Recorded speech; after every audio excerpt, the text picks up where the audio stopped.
You'll be having a chance to talk. Thank you. Good evening, Cynthia. Next, please. Thank you. Good evening, Cynthia Shaffer. I handed out to you the Martin Cisnero website development contract. I have been asking about this contract since June 10th, and nobody seems to want to answer my questions. So I'm going to synthesize what I need to say with one question. I gave you the proposal, and the board approved $5,000 for the district website. This is the contract that I finally got for the same services, nothing more, nothing less. Your staff signed for $11,636. I have asked, I've been very specific, why is it that your staff is signing for more than what you approved? Is that something that's normal? If it is, let me know. I'll back off. Otherwise, it seems to me that this is not right. Anybody have a comment about that? I've sent this, so this should not be a surprise. The money is off. Are you finished? I'm not sure. You're not sure about what? Your pause is... I'm asking you. Okay, let me ask you this. Is it... We understand what you just said. Okay. We recorded what you just said, and we want to go forward. That means I will be receiving a reply? Will I be receiving a reply regarding the money? Thank you for your inquiry. We're going to look into it. Yes. There's nothing in the Cisneros contract regarding training. How is Cisneros being paid for all of the training? Per the proposal, his cost was $15,700, which is in excess of $5,000, which requires board approval. Again, none of this should be a surprise.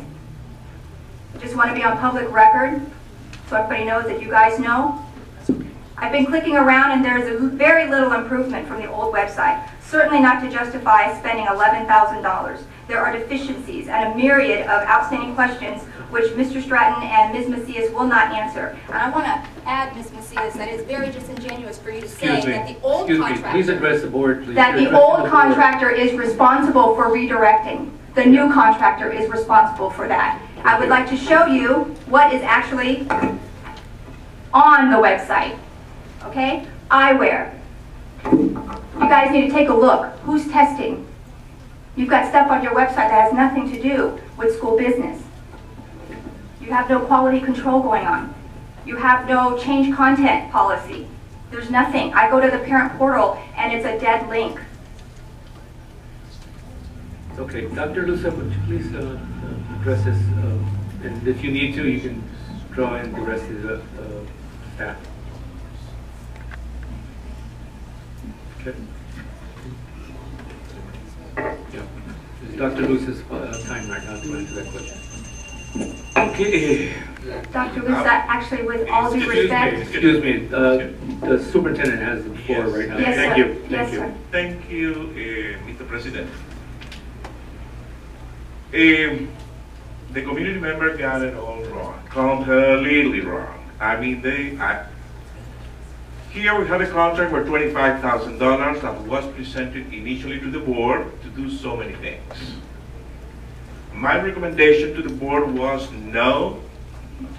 The contract that we recommended to be approved, instead of $25,000, the administration recommended a contract for $11,000, half of it. Because we thought we didn't need the rest. We had to put the web page functioning as soon as possible, so we recommended half of it, what we presented, $11,000. That's the only contract in place. So the web page for the district and the web page for each school site and the professional development, everything we have done so far comes out of this small contract, $11,000. We don't have a second contract. We don't have a second contract. I never said you had a second contract. Excuse me. The superintendent has the floor. Thank you very much. So, Board of Education, Lisa Cisnero presented a contract for 25. We recommended 11. You approved 11. Everything that he has done and still doing is under this only contract, $11,000. Thank you. The line item that you are referencing is $5,000, sir. $5,000, not $11,000. Okay, well, Mr. Superintendent, you already finished? Yes. Next speaker, please. 3 minutes per up.